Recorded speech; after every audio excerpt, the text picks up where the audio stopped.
इस वक्त एक ऐसा चुनाव हो रहा है जिसने संसद और विधानसभा के चुनाव में जो गर्मी होती है उसको फेल कर रखा है।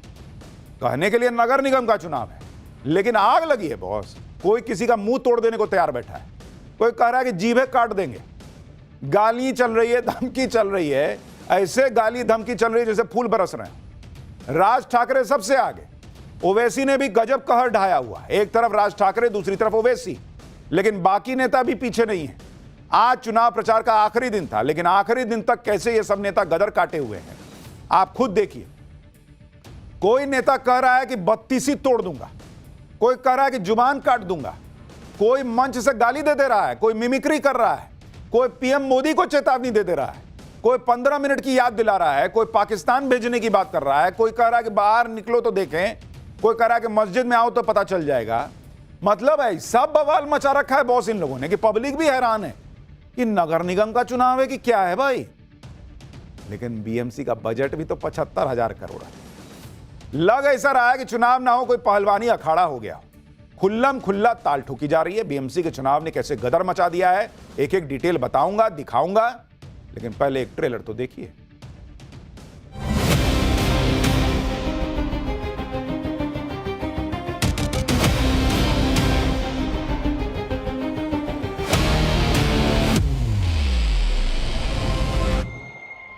पूरे ये समझ रहे कि 7 शेर को घेर लिए तो कुछ होता।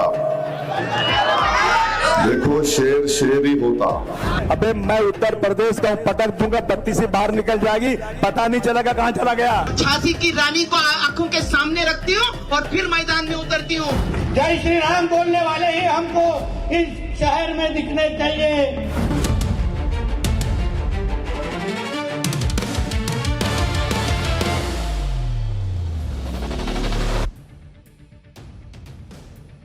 बॉस बीएमसी के चुनाव को लेकर जो तनातनी, जो गर्मी चल रही है, वही बता रही है कि इसमें कितना कुछ दांव पे लगा हुआ है। ठाकरे ब्रदर्स का पूरा फ्यूचर दांव पे लगा हुआ है। महाराष्ट्र में बीएमसी समेत 29 नगर निगमों के लिए 15 जनवरी को मतदान होना है और इसके लिए आज प्रचार का आखिरी दिन था। प्रचार के दौरान कहीं यह नहीं लगा कि यह नगर निगम का चुनाव है। एक से एक धुरंधर नेता प्रचार के लिए उतरे हुए थे। प्रचार के आखिरी दिनों में सबसे ज्यादा सुर्खियां समाजवादी पार्टी के नेता अबू आजमी ने बटोरी। अबू आजमी ने तो सीधे ओवैसी से पंगा ले लिया। सुनिए कैसे अबू आजमी ने पटक के 32 तोड़ देने की धमकी दे दी भाई ओवैसी को। सुनो नरेंद्र मोदी, देवेंद्र फडणवीस और अखिलेश यादव, मुझे भी मोम का समझ रहे हो क्या? तुम क्या अबू आसिम साहब की तरह मुझे भी मोम का समझ रहे हो क्या? तुम्हारी लौ से ये लोहा पिघल नहीं सकता। तो मेरे अजीज दोस्तों और बुजुर्गों, अब आएंगे समाजवादी के लोग, उत्तर प्रदेश से भी आएंगे और आकर सिर्फ एक ही का नाम लेंगे। दूल्हे भाई आकर ये बोलकर गए। ये औरंगाबाद वाला बहुत बात करता है। अबे मैं उत्तर प्रदेश का पटक दूंगा, 32 से बाहर निकल जाएगी, पता नहीं चलेगा कहां चला गया। एक एमपी लेके दंदनाते फिरते हो। मेरे पास 37 एमपी है, 37 एमपी की पार्टी। एक एमपी वाला पूरे देश में जाके इलेक्शन लड़ा रहा है।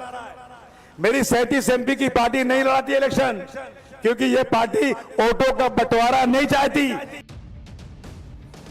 भाषा देख रहे हैं आप। अबू आजमी कह रहे हैं पटक के दांत तोड़ दूंगा। क्या भाषा है भाई। एक दिन पहले ही राज ठाकरे ने अन्नामलाई को गाली दे दी थी, उत्तर भारतीयों को लात मारने की बात कह रहे थे। अब खुलेआम पटक के 32 तोड़ने की बातें होने लगी हैं। ओवैसी के अलावा अबू आजमी ने नीतीश राणे के खिलाफ भी विवादित बयान दिया है। अबू आजमी ने कहा कि जो लोग बड़ी बड़ी बातें कर रहे हैं, अगर जनता ने ताकत दी तो वो उनकी जुबान काट देंगे। सुनिए इन भाई साहब को। यहाँ का मंत्री बोलता है सर कि कुरान शरीफ पढ़ना है तो पाकिस्तान में जाके पढ़ो, बोलता है ना। अबू आसिम को ताकत दे दो, ऐसी बढ़ती हुई जबानों को नहीं काट दिया तो अपने बाप की औलाद नहीं। एक मंत्री है, नेपाली दिखता है, टिंगना सा है। अरे बोलता है कि मस्जिद में घुस के मुसलमानों को मारूंगा। क्या हम हिजड़े हैं, क्या मारेगा तू? इतनी ताकत तेरी है, पुलिस को हटा दे। और आप मस्जिद में घुस के देख ले क्या हालत तेरी होती है। खुलेआम धमकियां दे रहे हैं समाजवादी पार्टी के लोग। इधर महाराष्ट्र सरकार में मंत्री नीतीश राणे कोई पीछे हैं। नीतीश राणे पहले भी अपने बयानों से विरोधियों में आग लगाते रहे। अब बीएमसी के मेयर को लेकर नीतीश राणे ने जो कहा उस पर भी बवाल मच गया। सुनिए नीतीश राणे। मुख्यमंत्री अगर हिंदुत्ववादी सोच के होंगे तो आपको यहाँ का मेयर भी हिंदुत्ववादी सोच का मतलब आई लव महादेव वाला ही बिठाना है, इतना मैं आपको कह के जाऊंगा। जय श्री राम बोलने वाले ही हमको इस शहर में दिखने चाहिए। बाकी सब एक कुड़ी चालू है लगे, बाकी सब ये सब सर तन से जुदा वाले, ये सब आई लव मोहम्मद वालों को हमको वापस उनके पाकिस्तान में बैठे हुए अब्बाओं के पास भेजना है, इधर से उनको साफ कर देना है। यानी नेता कोई भी हो बॉस, बीएमसी के चुनाव में किसी ने कसर नहीं छोड़ी है। कह रहे हैं कि सबको उठा के पाकिस्तान में अब्बा के पास भेज देंगे। तो बीएमसी का चुनाव जीतेगा तभी भेज पाइएगा, अभी क्यों नहीं भेज रहे हैं? मतलब सब अपने अपने हिसाब से नैरेटिव बना रहे हैं भाई। बड़ी लड़ाई तो मुस्लिम वोटों के लिए चल रही है, क्योंकि ओवैसी पूरी ताकत से लगे हैं कि मुस्लिम वोटों में सेंध लगा दें। असदुद्दीन ओवैसी के साथ अकबरुद्दीन ओवैसी भी महाराष्ट्र में प्रचार कर रहा है। ओवैसी बीएमसी चुनाव के जरिए खुद को मुसलमानों का सबसे बड़ा नेता के तौर पर स्थापित कर रहा है। आप देखिए ओवैसी की प्लानिंग क्या है। ओवैसी ने बीएमसी चुनाव में सबसे ज्यादा मुस्लिम उम्मीदवारों को टिकट दिया है। एआईएमआईएम ने कुल 27 मुस्लिम उम्मीदवार चुनाव में उतारे हैं। मुंबई में मुस्लिम मतदाताओं की संख्या करीब 25% है। ओवैसी मुस्लिम महिला के मेयर बनने की बातें करते हैं, मुसलमानों को लीडरशिप तैयार करने के लिए कहते हैं, मुंबई में संभल और दिल्ली की मस्जिद का मुद्दा उठा देते हैं। ओवैसी जानते हैं कि अगर बीएमसी चुनाव में उनकी पार्टी ने अच्छा प्रदर्शन किया तो उनकी चर्चा नेशनल लेवल पर होने लगी। अगर उन्होंने मुंबई में सेंध लगा दी तो महाराष्ट्र में उनका विस्तार हो जाएगा। इसलिए वो मुसलमानों के सेंटिमेंट भड़काने में कोई कसर नहीं छोड़ रहे। सुनिए एक बार उनको। नरेंद्र मोदी की सरकार ने हमारे देश में वक्फ का काला कानून बनाया, जिसके जरिए से मस्जिद, दरगाह, खानका, कब्रस्तान को छीना जा सकता है। और मेरी बात याद रखो, खुदा ना खास्ता संभल की मस्जिद अब परेशानी के माहौल में आ चुकी है कानून बनने के बाद। क्या तुमने नहीं देखा कि दिल्ली में 100 साल पुरानी मस्जिद है, सर्वे होता है, मस्जिद कमेटी को नहीं मालूम, सर्वे हो जाता, और सुबह 1 बजे बुलडोजर लाकर उस मस्जिद की जो जायदादें थी तमाम को तोड़ दिया गया। सीनियर ओवैसी मुस्लिम सेंटिमेंट से खेल रहे हैं, मोदी सरकार पर मुस्लिम पर जुल्म करने का आरोप लगा रहे हैं, तो जूनियर ओवैसी यानी अकबरुद्दीन ओवैसी सीधे पीएम मोदी पर हमला कर रहे हैं। अकबरुद्दीन ओवैसी कैसे अग्रेसिव बयानबाजी कर रहे हैं, सुनिए उनको भी जरा। सुन ले मोदी, सुन ले मोदी भक्तों, सुन लो सुनने वालों, ना मैं अपना कलमा छोड़ने तैयार हूं, ना मैं अपनी कुरान छोड़ने तैयार हूं, ना मैं अपनी शरीयत छोड़ने तैयार हूं, ना मैं अपनी मस्जिद छोड़ने तैयार हूं, ना मैं अपना हिजाब छोड़ने तैयार हूं, ना मैं अपनी बस्ती छोड़ने तैयार हूं, ना ही मैं अपने मुल्क हिंदुस्तान को छोड़ने तैयार हूं। अकबरुद्दीन ओवैसी और भड़काऊ बयानों का पुराना नाता रहा है। अकबरुद्दीन ओवैसी ने ही कहा था कि 15 मिनट के लिए पुलिस हटा लो तो पता चल जाएगा कि मुसलमानों में कितनी ताकत है। और अब महाराष्ट्र में भी अकबरुद्दीन ओवैसी ने फिर से अपने भाषण में 15 मिनट का जिक्र किया है।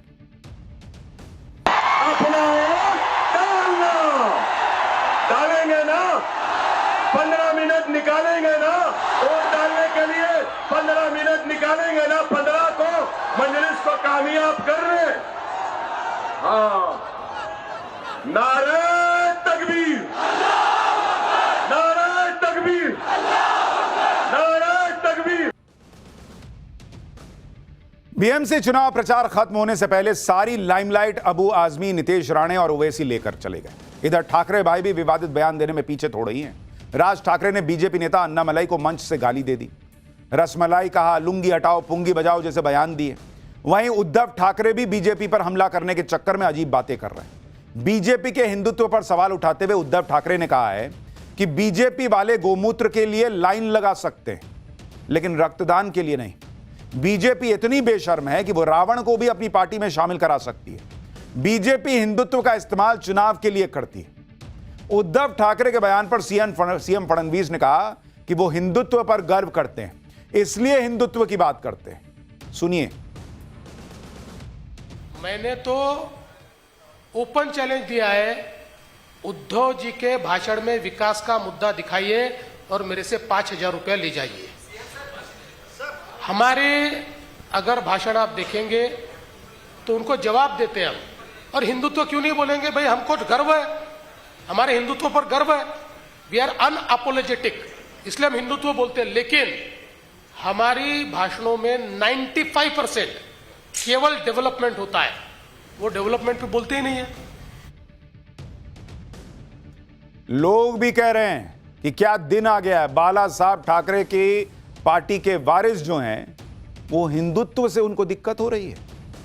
उद्धव ठाकरे बीजेपी को हिंदुत्व के मुद्दे पर घेरने की कोशिश कर रहे हैं, तो उनके बेटे आदित्य ठाकरे अलग ही लेवल पर जाकर पॉलिटिक्स कर रहे हैं। आदित्य ठाकरे ने सीएम देवेंद्र फडणवीस की नकल उतार दी।